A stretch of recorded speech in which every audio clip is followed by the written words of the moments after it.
We're only making a DVD. It's not actually the DT's fizz. That 3D telly's a fucking beauty. Good man. What's your name, sir? You're not telling me. All right, that's good. What's his name, mate? Fucking grass him in since he's not telling me. Johnny. Johnny, you settling for that, Johnny? All right, it's only a comedy show, Johnny. You're not getting booked with the police. It's just a wee... Camera right on Johnny there. That's it, mate. You make him feel like shit for that. There we go. That's Johnny, everybody. Tell your name to the camera, Johnny.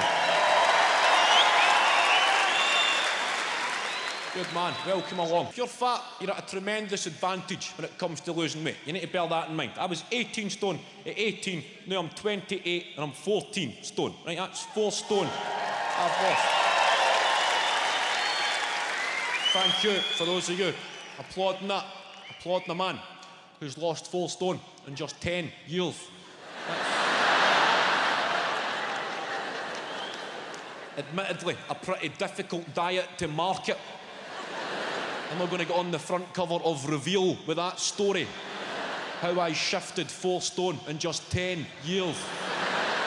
A before and after photograph, and it's me with a fucking school uniform on in the before.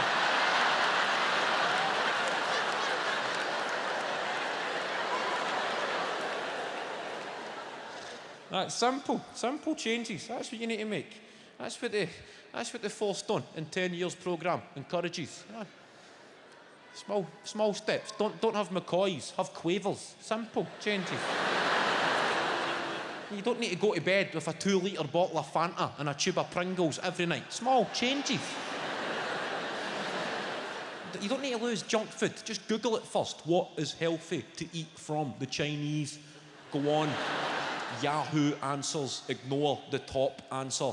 Some nutritionist from the University of Arkansas. Well, all Chinese food is usually fried, and it's always very large portions, and it usually contains a chemical called monosodium glutamate, which is highly addictive and fattening. Fuck her. Just keep scrolling down. Oh, these billionaire psychos putting their taxis into the Cayman Islands. They tell you that as if the money's irretrievable. Fucking invade the Cayman Islands. Get it back. What the fuck are the Cayman Islands going to do about it? Instead of getting after disabled people and fucking single parents. That takes balls, doesn't it? That takes balls. George Osborne, Ian Duncan Smith. Going through disabled people's doors. This is your fucking fault, mate. You. We could go after tax-avoiding multinationals. We could go after Vodafone, Starbucks, Amazon, Google, Gary Barlow, but it's your fucking fault. You.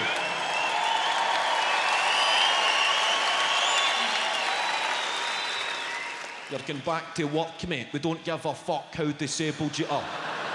Or you're paralysed from the neck down. We don't give a fuck, mate. There'll be a farm out there looking for a scarecrow. Fucking get to it.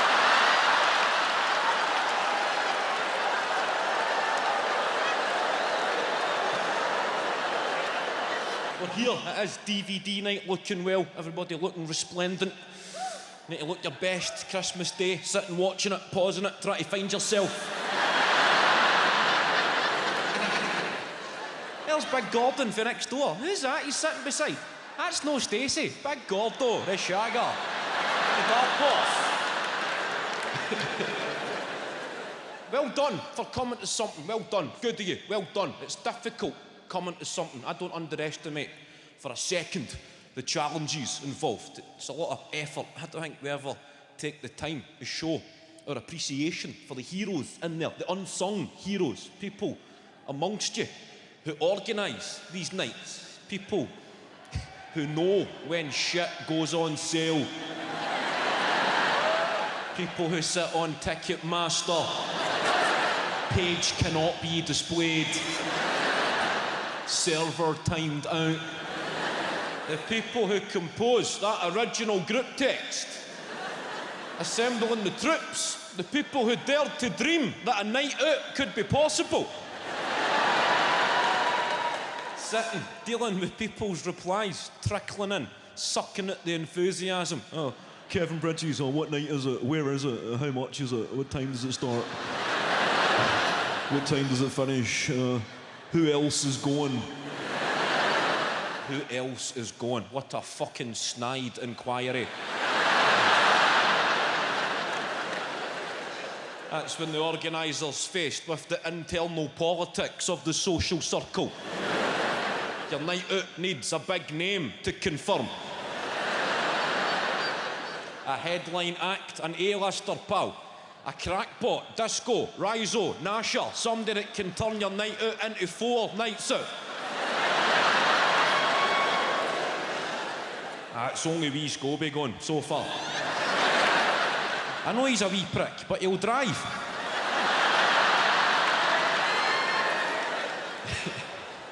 That's when you discovered the love you had for your own family. I see the wee dweebs. I actual hate my mum and dad. Fucking get the house then. A sleepover. That's when you discovered how much you loved your own mum and dad. When you went and spent an evening in another family. That was an eye-opener. We need that. The kids are too busy online. They're not socialising to this level. You need to go and spend time in another house. Discover you've got it good. That Saturday morning, returning home to your own house after a sleepover. Just want to cuddle your mum and dad. As if you just served in Afghanistan. Mum. Dad, bring it in, big guy. I know I don't tell you a lot, but I love you. The Cassidys are fucking weirdos.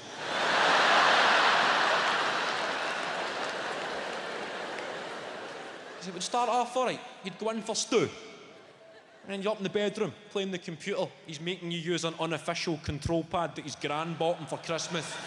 You're letting that slide, even though it's frustrating. You're through on goal, trying to shoot Stu. Where's the square button? Stu. Oh, it's not square, it's number 9 on that pad. Fucking piece of shit. Fuck you, Stu. Fuck you.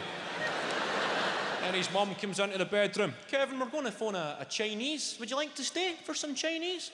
Fucking jackpot, of course. Of course I'll stay for some Chinese. You start to relax. I like this family. I reckon I could be a Cassidy. Everything's going to plan. Friday night, home delivery. And you get shouted down the stairs, made to set the table. They're setting the table for a home delivery. Again, letting it slide. This is the Cassidys. It's no fucking Christmas Day. But Phil, maybe this is their thing. Maybe they set the table for a home delivery. And the food arrives. You don't recognise one fucking thing that they've ordered. Not once was I consulted during the ordering process. I know I'm 10, I know I'm a guest, but ordering a home delivery is a democratic process. But again, letting it slide. The dad's showing you the food. Okay, Kevin, this is the king scallop Szechuan style. This is the kung po lamb. This is the sweet and chili bean curd. This isn't the Chinese food, Mr. Cassidy. Where's all the yellow shit? Where's all the chicken balls, chips, curry sauce? You'd get fucking laughed out of China for that shite, Mr. Cassidy.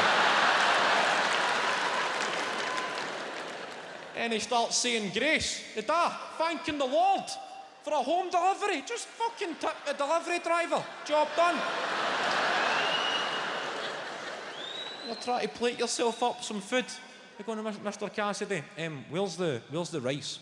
Oh, just give us a few minutes on the rice, Kevin. It shouldn't be long. Oh, they never sent the rice. I hate when that happens, Mr. Cassidy. Oh, no, Sheila's just boiling the rice. Oh, they sent it no boiled, Mr. Cassidy. No, Kevin, they never sent anything. We don't order rice from the Chinese. I mean, why would we pay £2 for rice when there's a whole jar of rice on the worktop there? That would just be stupid, wouldn't it? Alarm bells are ringing. We're having fucking house rice.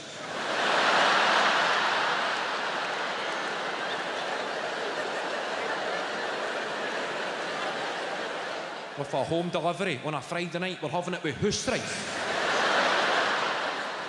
The evenings took a sinister turn, glaring across the table at wee Stu. I'm going to fucking expose you. This is going to finish you, Stu. In school on Monday. This will be your nickname for eternity. Wee house rice. Even if you're driving a Ferrari. Oh, he's driving a Ferrari, is he? Who? House rice.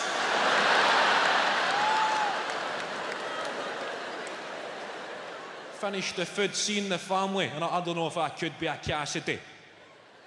And you get made to wash the dishes. Kevin, why don't you make a little game of it? Stuart can wash them, you can dry them. Fucking great game, Mrs. Cassidy. Non-stop scream in this house on a Friday night. Maybe we can change ends at half, or is that a bit too out there? And the gran arrives. You get dragged into the living room. Yeah, we always watch a movie together as a family, Kevin. It's just our little Friday night thing. Are you coming in? We're going to watch The Hand That Rocks the Cradle. Have you seen it, Kevin? No, Mrs. Cassidy, but I heard it's fantastic. I heard it's hilarious. Having to sit watching this fucking... How the fuck do I get out of here? I need to get home. I need home. Home. I'm homesick. I'm only 4 streets away. I'm fucking homesick. Kevin, why don't you just phone your dad and see if he can stay overnight? That would be nice. Have a wee sleepover. How the fuck do I imagine that, Kev?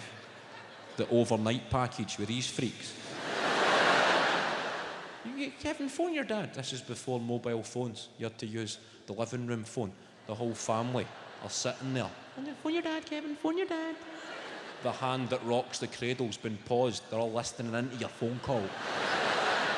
Ask if you can stay overnight. You're on the phone to your dad, solely dependent on your tone to give across to your dad that you're being held against your will.